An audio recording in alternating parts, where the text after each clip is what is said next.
Welcome back, everyone, and bear down, claws up, and the bear down. Happy to have you with me today. Thanks for tuning in as always. And I wanted to share with you guys a little something from Trevor Sikkema from PFF. A lot of you might know him, Tampa Bay Trey on YouTube, on various media platforms where he is an analyst. And he released an article, I think 6 days ago now, it was last week, on PFF called Every NFL's Top 3 Players Entering the 2024 Season. And this is it for the Bears. It goes over every team. It's a very short article. This goes over every team and what he suggests is their best players. Jalen Johnson, DJ Moore, and Montez Sweat for the Bears. Small explanation, cornerback Jalen Johnson earned an elite 91.0 coverage grade last season en route to a new contract as a second-team All-Pro. Edge rusher Montez Sweat came to Chicago from Washington, was just what the doctor ordered for the Bears defensive line from week 9 on. He recorded a team leading 39 pressures and 6 sacks. And despite poor quarterback play, that was unnecessary dig at Justin Fields. DJ Moore recorded the highest receiving grade of his career, 89.5. It was actually the highest quarterback play that DJ Moore has ever played with, but I digress. And set his new best in receiving yards, catches, and touchdowns. Then he gave also consideration quarterback Caleb Williams, wide receiver Keenan Allen, linebacker TJ Edwards. And I will say Trevor Sikkema is one of those that I tend to agree with more than I don't agree with. I think he has pretty good takes. But I wanted to go over the Bears' best players, in my opinion, and then give some basis behind this PFF grading. So here's my little spreadsheets that I do. I always do this stuff. You guys have seen it on here before. And I've got it broken down in positions. Now, on the far right, I've got dark blue as superstar, 90 plus, light blue elite, 80 to 90, excellent, 70 to 80, good, 60 to 70, orange, 50 to 60, borderline, poor, 40 to 50, and 40 needs to be cut. Now, I didn't put color coding on here yet, but that's kind of how I view it. That's how I view it as we go through here. And some of these you see not applicable. Minimum 100 snaps is what I grade this off of. I don't put a player's stats in there or grade unless they've had at least 100 snaps. And that's basically, one full drive per game in every game, a little bit more than that. But it's not much. So you need to hit the minimum requirements. So my categories I do here is 2023's grade, their best year's grade. And then for the rookies, I really like to look and analyze the second half of the season, how they came around. And so there's not a lot to look at quarterback here. Caleb's obviously a rookie. We need him to be great. Tyson had an okay grade. It was borderline, but good. I mean, it was a rookie, and he filled in. That's the best we can say, and he didn't play really in the second half, so there's not applicable grade there. Brett Rippon, I think, he's a clipboard holder. He's an analyzer in the film room, and he hasn't really done anything in the NFL. Back to the running backs. I don't know why so many people aren't giving Khalil Herbert credit. He's consistent year in, year out. He does everything out of the backfield. He's a great blocker. I don't understand why everyone's thinking that DeAndre Swift is going to save the team. I think they're going to be splitting reps. It's just this is more of what we envisioned by bringing in Deonta Foreman. But DeAndre Swift is actually it. He's an elusive player who can really, catch passes out of the backfield, make people miss. I think he's going to be a lot better than Deonta Foreman was. But I think they'll be splitting reps still, and I think Roschon Johnson is really going to get more opportunity this year too. I don't worry about his second half grade because he had one bad game in the second half of the season that brought that number down. But really, if you look at every game, he was very consistent. And those are good grades for a rookie. So I'm very happy with him. I think Travis Homer's best days are behind him. Terry Blasingame, who knows if we'll even use fullbacks anymore, if he'll even be on the team. So there's a lot of NAs by players. But then you get down here to the DJ Moores and the Keenan Allens, and you look at this. These guys are always consistent too. Those are right in the superstar range. Definitely high-end elite. So you've got DJ Moore, Keenan Allen, Rome Odunze's got high expectations on him. But then Tyler Scott, this is the one thing I do like. His second half, I mean, this isn't a big enough difference to make it a noticeable deal that, oh, man, he ascended and he's on the rise. It's just good that he did continue to improve throughout the year. Velus Jones had kind of a rough year last year. His first year, other than the 2 muff pumps, were decent. Colin Johnson's a player that we need to talk more about. He's got some good experience. He's tall, and he's good with the ball. So there's a couple of these guys here.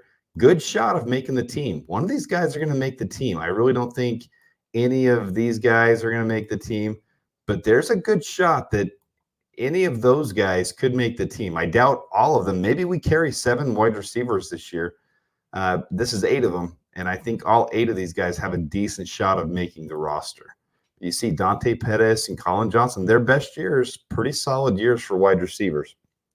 Tight ends, Cole Kmet had a career year. 73 is a really good grade. Gerald Everett in his prime, who I don't think it's behind him. You looked at the play out of training camp. If you saw that catch he made, he's a good receiver. He's a good blocker. Gerald Everett, there's going to be some good things there. Tommy Sweeney is a veteran sign-on by us who came to rookie minicamp, and I didn't realize he had some decent time in the past. So I think there's a shot that he could make the team as well. All right, on to the linemen. You see Tevin Jenkins, his career best year, 80.7. Yet last year wasn't that much farther from that. Nate Davis had a really bad year compared to normal. Will he bounce back from that? Matt Pryor had a really good year in the past with Indianapolis. Will he be able to replicate that and make the team? So this is, as we go through this is what I look at with these. And Montez Sweat, obviously, coming over, switching teams, did a really good job last year for us. I think he's going to hit prime again this year. DeMarcus Walker had a really good year his rookie year. Hasn't really lived up to that since, but he's played very, very good, I'll say. And especially across from Montez Sweat, he played really, really good. Andrew Billings. Jacob Martin has some potential as well. So here with Gervon Dexter, pretty consistent. He did improve a little bit. This is the one thing that I've been looking more into lately. Zach Pickens, especially his run defense and the way he played at the second half of the year. You hear rumblings and rumors that he might be getting more playing time, maybe even at nose tackle ahead of Andrew Billings. We'll see what happens there because his second half of the year was significantly better than I realized when I've been looking into the numbers more and more and more. All right, Noah Sewell didn't play enough to get a grade, but he did play really well. TJ Edwards is the model of consistency. He is Mr. Consistent.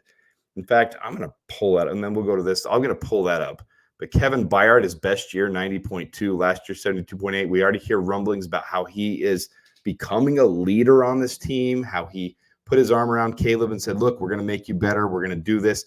And then he clarified it so the media didn't run away with that and make it sound like he was babying him and coddling him, saying, look, he tore us apart on one of the days of OTAs. And then the other day, he had a rough day. And all those things are normal because we're playing our butts off trying to make him better. Jalen Johnson, a career year last year. Greg Stroman has played really well as a backup nickel. Jonathan Owens had a really good year. Adrian Colbert, he played really decent, but he didn't get enough snaps really to even consider that either. But let me pull up. Let me do this. Let's pull up PFF. And let's do that for TJ Edwards because I want to show you guys how consistent he is. Sorry, I had Roshan up. So I really like looking at this stuff. TJ Edwards. Go to defense. Look at how consistent he is year in and year out. This is where I'm looking right here with Philadelphia and Chicago. He is the model of consistency. He has played really, really well. I see him as a leader on this defense for sure.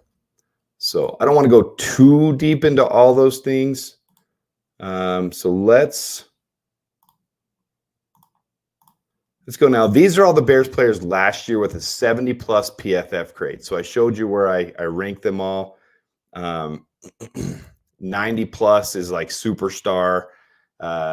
80 to 90 is elite, and 70 to 80 is excellent. Okay, so these are the things you want to see as a 70-plus. So last year, now not all these guys played for the Bears, but when you've got 9 guys on your team, when you've got 9 players that scored a 70 or above, that's a good thing. That's an ascending team. Jalen Johnson obviously had a career year. I am a little worried that that's his only year with that much production, but he is improving, and he has shown that he can do it. I want to see him connect with more of those pick sixes.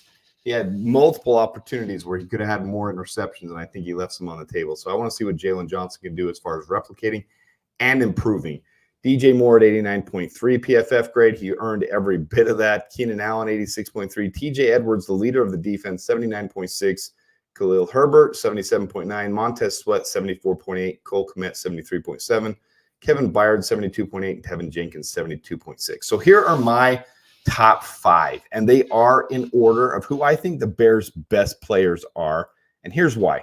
So number 1, Montez Sweat, because I think this year more than any year, the defense is going to be so important to start the year off. As Caleb gets adjusted to the NFL, he's a rookie, and there's a lot to learn as a quarterback between concepts and reads, just even the language and the playbook. It's going to be a lot. Now, he's going to be diving in. I absolutely believe he's a student of the game. He's completely committed, so I think he's going to be ready. Preseason is going to help as well. But the defense, game 1 versus the Titans, is going to be key to have the defense win that game. If we only put up 14 points, I still want to see us win that game. And that's all going to start with Montez Sweat. We saw everything change when he came over. DeMarcus Walker played extremely better. Gervon Dexter, Zach Pickens, even Andrew Billings, both the corners. Tyreek Stevenson had a career second half. I mean, he had better than most corners in the league.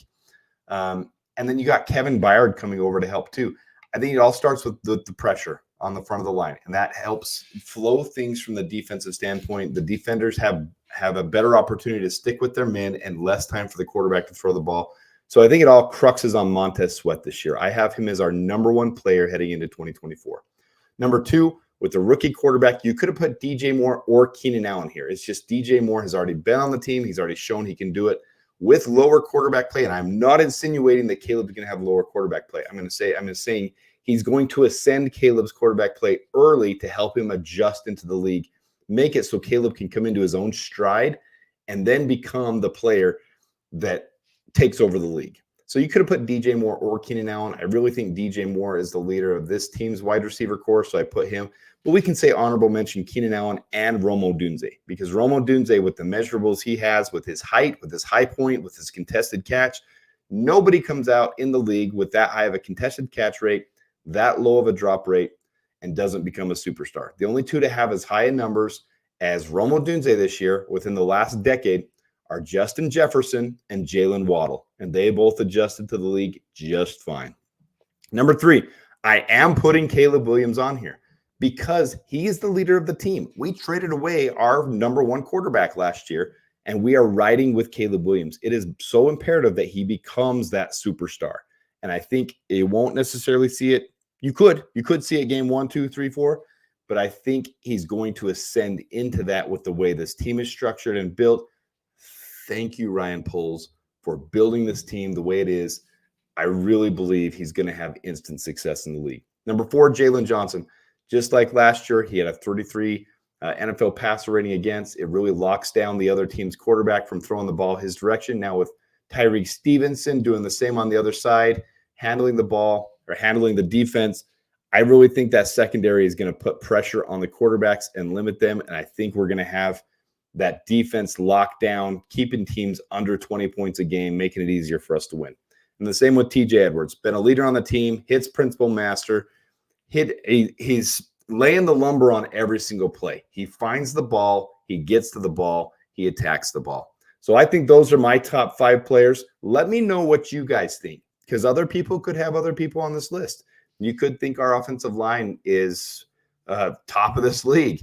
You could think other players, Jack Sanborn, Tremaine Edmonds, Cole Kmet could even be on your list. Let me know what you guys think. How are my top 5? How do they rank with you? Where do you think they stand? I'm really comfortable with this being my top 5 heading into the season. So let me know what you think. And until next time, bear down.